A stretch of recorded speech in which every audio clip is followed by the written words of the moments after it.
আসসালামু আলাইকুম, নার্গিস মজিদ লিমা আমন্ত্রণ জানাচ্ছি এনটিভির মধ্যাহ্নের খবরে।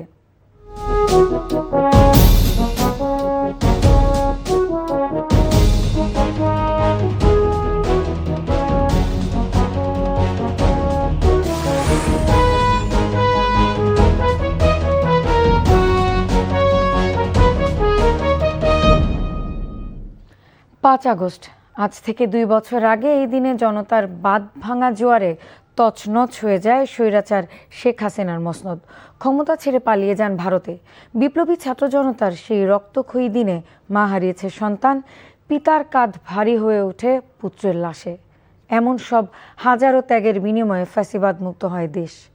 ইতিহাসের পাতায় সোনার হরফের লেখা সেই গণ অভ্যুত্থানের কিছুটা তুলে ধরেছেন হাসান মাহমুদ। জনগণের টাকায় কেনা বন্দুকের নল জনগণের বুকের দিকেই তাক করা। বাতাসে শীষ কাটে বুলেট, জেগে উঠে জনতার বিদ্রোহ, তাজা রক্ত ঢেলে দেয় আবু সাইদ, ওয়াসিম, মুগ্ধ, মিরাজ আর শত শত আনাস। অসংখ্য তাজা প্রাণ আর মুক্তির গান রঙিন করেছিল ছাত্র জনতার বিজয় সোপান। রক্ত ভেজা ইতিহাসের উজ্জ্বল আলোয় স্বৈরাচার পতনের আলোকিত 5 আগস্ট এনেছিল শৃঙ্খল মুক্তির মহাপ্লাবন। লেখা হয় সোনার হরফে একদিন।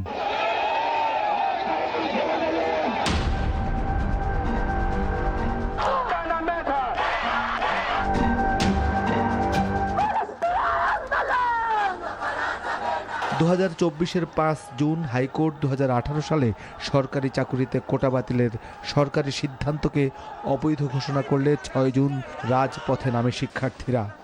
দিনে দিনে বাড়তে থাকে আন্দোলনের দায় আর দেনার পরিসর। জুন শেষে রক্তলাল জুলাইয়ে লেখা হয় এক মহাসংগ্রাম। সামনে আসছে ফাগুন, আমরা হব দ্বিগুণ। সামনে আসছে ফাগুন, আমরা হব দ্বিগুণ। বাংলা ব্লকেড, দ্রোহযাত্রা, কমপ্লিট শাটডাউন, কফিন মিছিল, রিমেম্বারিং আওয়ার হিরোজের মতো একটি অধ্যায় অতিক্রান্ত হয় স্বৈরাচারের কারফিউ ভেঙে তরতাজা জীবনের দামে।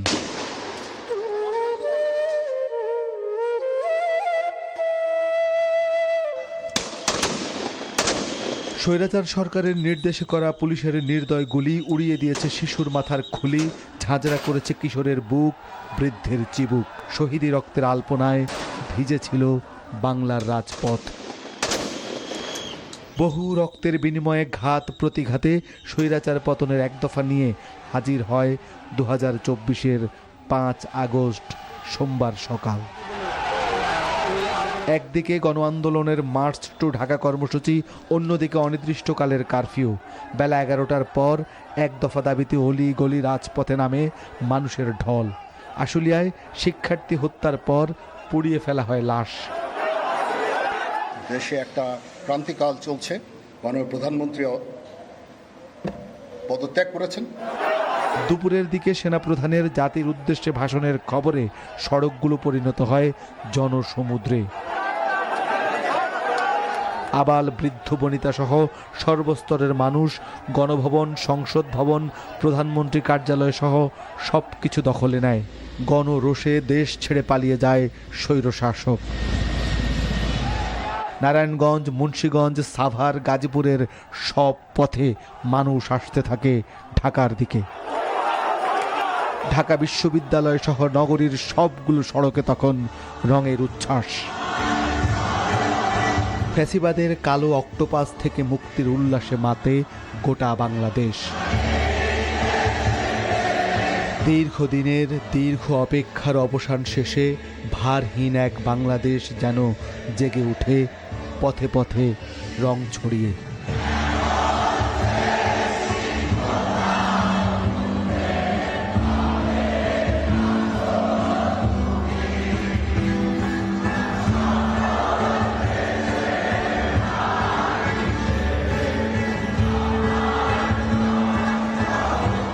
Hasan Mahmud, NTV news, Dhaka.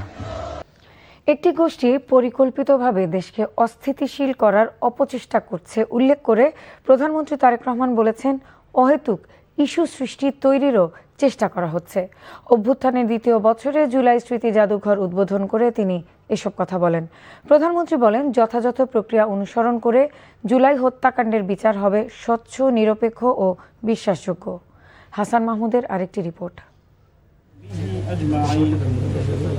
রক্তস্নাত গণ অভ্যুত্থানে হাজারো শহীদের স্মৃতির স্মরণে জুলাই অভ্যুত্থান স্মৃতি জাদুঘর। জুলাই গণ অভ্যুত্থানের দ্বিতীয় বছরেই তার উদ্বোধন করলেন প্রধানমন্ত্রী তারেক রহমান। উদ্বোধন শেষে জুলাই শহীদ, আহত ও দেশ জাতির কল্যাণে মোনাজাত করা হয়। পরে জুলাই গণ অভ্যুত্থান স্মৃতি জাদুঘর পরিদর্শন করেন প্রধানমন্ত্রী। স্বচক্ষে দেখেন জুলাইয়ের নিষ্ঠুর বর্বরতার চিহ্ন। পরে আলোচনায় শহীদ স্বজনরা তুলে ধরেন তাদের শোক ও স্মৃতি।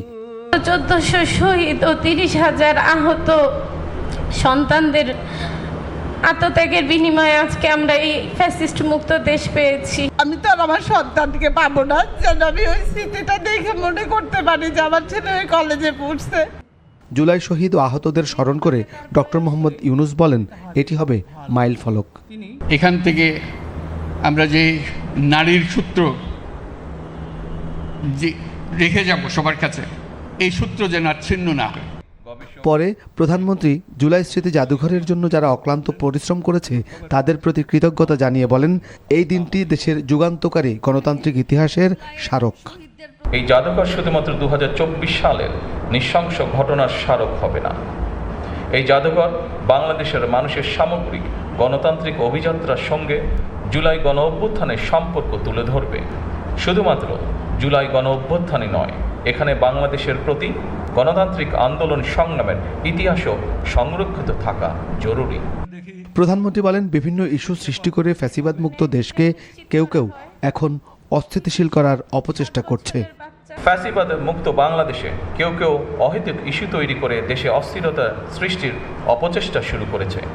এসব পরিস্থিতি তৈরি করে তারা নিজেদের অজান্তেই পতিত পরাজিত পলাতক স্বৈরাচারের পুনরুত্থানের পথ সুগম করছে কিনা সেটি মনে হয় ভেবে দেখা প্রয়োজন আমাদের।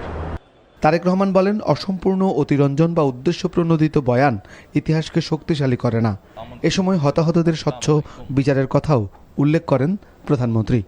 ফ্যাসিবাদ বিরোধী আন্দোলনে যারা হতাহত হয়েছেন, পর্যায়ক্রমে আইনের যথাযথ প্রক্রিয়া অনুসরণ করে সেই বিচার হবে স্বচ্ছ, নিরপেক্ষ এবং বিশ্বাসযোগ্য। সরকার প্রধান বলেন, জুলাই জাদুঘর গণতান্ত্রিক অভিযাত্রা ও আন্দোলন সংগ্রামের ইতিহাস বহন করে চলবে। ঠেকাতে ফ্যাসিস্ট চক্র হাসান মাহমুদ, এনটিভি নিউজ, ঢাকা। জুলাই জাদুঘরের সামনে আছেন সহকর্মী নাজিবুর রহমান, সরাসরি যুক্ত হচ্ছেন তিনি। নাজিব, জুলাই স্মৃতি জাদুঘর তো উদ্বোধন হলো, দর্শকদের অনুভূতির খবর আমাদের জানান।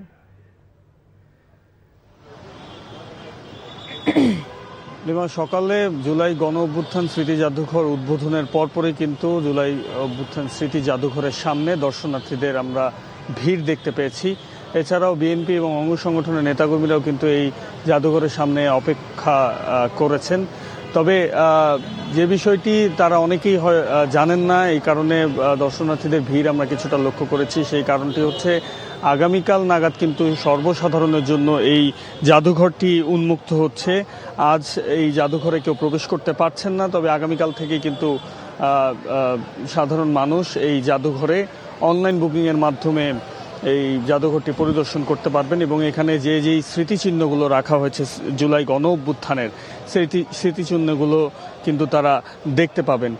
কিছুক্ষণ আগেই যে আনুষ্ঠানিকতা ছিল উদ্বোধনের, সেই উদ্বোধনের আনুষ্ঠানিকতা শেষ হয়েছে এবং প্রধানমন্ত্রী তারেক রহমান তিনি এই জুলাই গণ অভ্যুত্থান স্মৃতি জাদুঘর থেকে বেরিয়ে তার বাসভবনের পথে এগিয়ে গেছেন। একে একে কিছুক্ষণ পরপর যারা মন্ত্রীবর্গ আছেন বা মন্ত্রিপরিষদের সদস্যরা রয়েছেন তারা কিন্তু এখান থেকে বের হচ্ছেন এবং তাদের অনুভূতির কথাও আমাদেরকে জানাচ্ছেন। আর সাধারণ মানুষের কথা যদি বলি, সাধারণ মানুষের অনেকের মধ্যে আমরা দেখেছি তাদের আগ্রহের কথা, দীর্ঘ অপেক্ষার কথা। তারা বারবার বলছিলেন যে দীর্ঘ অপেক্ষা তারা করেছেন এই জুলাই গণ অভ্যুত্থান স্মৃতি জাদুঘরটি পরিদর্শন করার এবং সেই সুযোগটি তারা পাচ্ছেন দীর্ঘদিন পর। সে ব্যাপারে কিন্তু তারা অনেকে আবেগ আপ্লুত এবং তারা অনেকটাই আনন্দিত তারা জানাচ্ছেন। এবং সেই সাথে যদি আপনাদেরকে একটু তথ্য জানাই যে আগামীকাল থেকে যারা এই জুলাই জাদুঘরে প্রবেশ করবেন সেই জাদুঘরের প্রবেশ মূল্য নির্ধারণ করা হয়েছে বড়দের জন্য 50 টাকা এবং ছোটদের জন্য 30 টাকা। অর্থাৎ আগামীকাল থেকে এই নির্ধারিত ফি দিয়ে কিন্তু এই জাদুঘরে সবাই পরিদর্শন করতে পারবেন এবং জুলাই গণ অভ্যুত্থানের যে ইতিহাস এবং স্মৃতিচিহ্ন সেটি কিন্তু তারা স্বচক্ষে দেখতে পারবেন, এমনটাই আমরা দেখছি। তো এখনও পর্যন্ত কিছু উৎসুক জনতা এখানে রয়েছেন এবং তাদের অভিব্যক্তিগুলো আমাদেরকে জানাচ্ছেন। তো এই ছিল আমার কাছে সর্বশেষ। লিমা, জানছিলাম জুলাই জাদুঘরের উদ্বোধনের খবর। এর আগে সকালে শাহবাগে জুলাই স্মৃতিস্তম্ভে শ্রদ্ধা জানান মুক্তিযুদ্ধ বিষয়ক মন্ত্রী আহমদ আজম খান।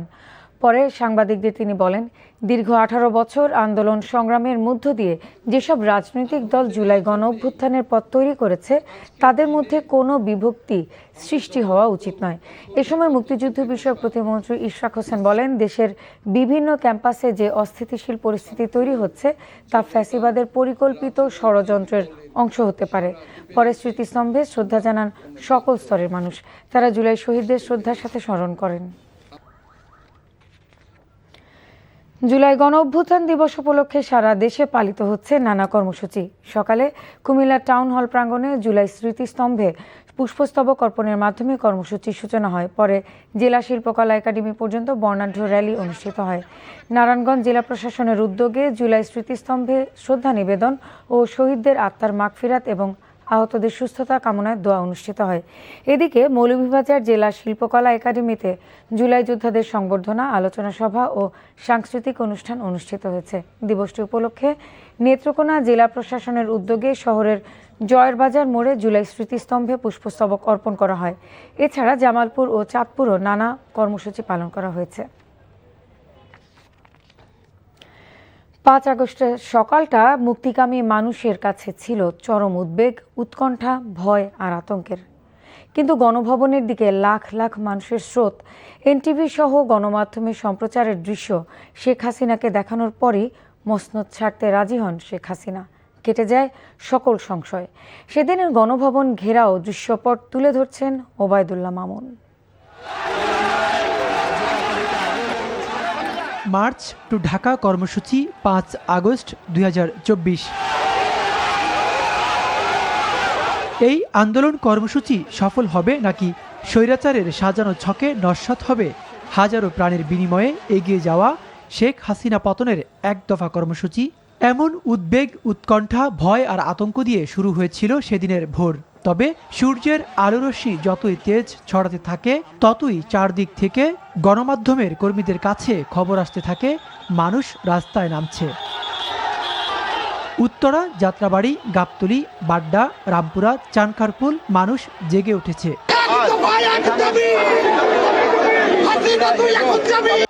এক দফা দাবি, যাদের লক্ষ্য তাদের রুখবে কে? মৃত্যু নয়তো মুক্তি। যে তুর্কি মরতে জানে তাকে পুলিশ কিংবা আইনের বেড়াজালে আটকানো সহজ? সকাল 11:30টার দিকে উত্তরা থেকে আসা মানুষের স্রোত এয়ারপোর্ট, খিলক্ষেত, বনানী হয়ে মহাখালীতে এসে সেনাবাহিনীর বাধার মুখে পড়ে। লাখো মানুষের সেই জনস্রোত আটকাতে পারেনি কোনো বাধা। গণভবন ঘেরাওয়ের সেই পদক্ষেপে শেখ হাসিনার অন্তরাত্মা কেঁপে ওঠে। এনটিভির হয়ে বাঁধভাঙা সেই মিছিলের দৃশ্য সেদিন দর্শকদের সামনে তুলে ধরেছিলেন তৎকালীন সিনিয়র করেসপন্ডেন্ট হাসানুল শাওন। পদযাত্রার মতো যেটি উত্তরা আবদুল্লাপুর এলাকা থেকে ঢুকছিল, তো ওখান থেকেই আমাদেরকে ইনফর্ম করছিল যে আমরা কিন্তু আসছি, আমিও এই মিছিলে আছি ভাই, এরকম হাজার হাজার লোক, লাখ লাখ মানুষ আমরা আসছি। ড্রোন ক্যামেরা আমরা যখন উপরে উঠালাম তখন আসলে আমরা সত্যি অভিভূত হয়ে যাই যে মানে হাজার হাজার মানুষ আর কি, রাস্তায় কোনো জায়গা নেই, মানুষ আসছে। 36 জুলাই অর্থাৎ 5 আগস্ট কারফিউ ছিল সেদিন। দুপুর 1টার দিকে ইস্ট ওয়েস্ট ইউনিভার্সিটি ও রামপুরা বনশ্রী সড়কে হঠাৎ করে নেমে আসে লাখো মানুষের মিছিল। আরেকটি টিভি চ্যানেলের সংবাদকর্মী জানালেন, অস্ত্রে সজ্জিত আইনশৃঙ্খলা বাহিনীর সাথে ব্যাপক সংঘর্ষ হয় নিরস্ত্র ছাত্র জনতার। বনশ্রী থেকে যে রাস্তাটা রামপুরা ব্রিজে কানেক্টেড হয়েছে সেই রাস্তাটিতে ভীমরুলের মতো ছাত্ররা বা সাধারণ আন্দোলনকারীরা তারা রাস্তায় নেমে এলো। তখন সেনাবাহিনী ব্যারিকেড খুলে দিচ্ছে। তা আমি দূর থেকে দেখে বুঝলাম কিছু একটা ঘটছে। সমস্ত বাধার পাহাড় ডিঙিয়ে মৃত্যু ভয়কে উপেক্ষা করে দৃপ্ত পায়ে হেঁটে চলা সব মানুষ মিলিত হন এক মোহনায়। বিজয় সরণি, মানিকমি এভিনিউ, আসাদ গেট, আগারগাঁও হয়ে গণভবন। জনরোষ থেকে বাঁচতে পালিয়ে যান শেখ হাসিনা। শেখ হাসিনা ও তার পরিবারের সদস্যরা পালিয়ে বাঁচলেও রাজনৈতিক মৃত্যু হয় আওয়ামী লীগ ও তার সরকারের, যা রাজনীতির ইতিহাসে বিরল। এই ঘটনা আসলে আমাদেরকে বুঝিয়ে দেয় সেটি হচ্ছে যে কোনো ধরনের স্বৈরাচারী যে আচরণ তা যদি থাকে এবং তার এগেনস্টে যদি ছাত্র জনতা ঐক্যবদ্ধ হয়, তাহলে যত বড় শক্তিশালী হোক না কেন স্বৈরাচার, তাদের পতন অনিবার্য। কিন্তু সেই মুক্তির স্বাদ দীর্ঘায়িত হয়নি রাজনৈতিক দলগুলোর অনৈক্যর কারণে। কাঙ্ক্ষিত গন্তব্যে পৌঁছাতে পারেনি জুলাই গণঅভ্যুত্থান। আমরা কি 2 বছর পরে সেই কাঠামো নির্মাণ করতে পেরেছি, অথবা আমরা কি শুরু করতে পেরেছি কিনা, এটি একটি বড় প্রশ্ন। আমরা দেখি যে যারা রাজনীতিতে বড় বড় যারা স্টেক হোল্ডার, তাদের মধ্যে বিভিন্ন রকমের দ্বিমত আমরা দেখতে পাই। এই দ্বিমতের ফলে যেটি হচ্ছে যে ওই স্পিরিটটাকেই কিন্তু এখন একটা প্রশ্নের মধ্যে পড়ে যাচ্ছে। গণভবন এখন আর ক্ষমতার নয়, এটি এখন জনতার জাদুঘর। Obaidullah Mamun, NTV news, Dhaka. হাসিনা পালিয়ে যাওয়ার পর জনগণের বিরুদ্ধে অবস্থান নেওয়ায় আইনশৃঙ্খলা রক্ষাকারী বাহিনীর নৈতিক অবস্থান ছিল তলানিতে। এমন পরিস্থিতিতে রাজনৈতিক দলগুলো নজিরবিহীন দায়িত্বশীলতার পরিচয় দিয়েছিল। রাজনৈতিক দল ও সেনাপ্রধানের দায়িত্বশীলতা কিভাবে দেশকে চরম নৈরাজ্যের হাত থেকে বাঁচিয়ে দিয়েছিল সে কথা তুলে ধরছেন জাহিদ রহমান। 2024 সালের 5 আগস্ট দিনটি অন্য দিনের মতো ছিল না। ক্ষমতার মোহে, গণহত্যায় উন্মাদ ফ্যাসিস্ট শেখ হাসিনার রক্তচক্ষু উপেক্ষা করে কারফিউ ভেঙে ছাত্র জনতার মার্চ টু ঢাকা।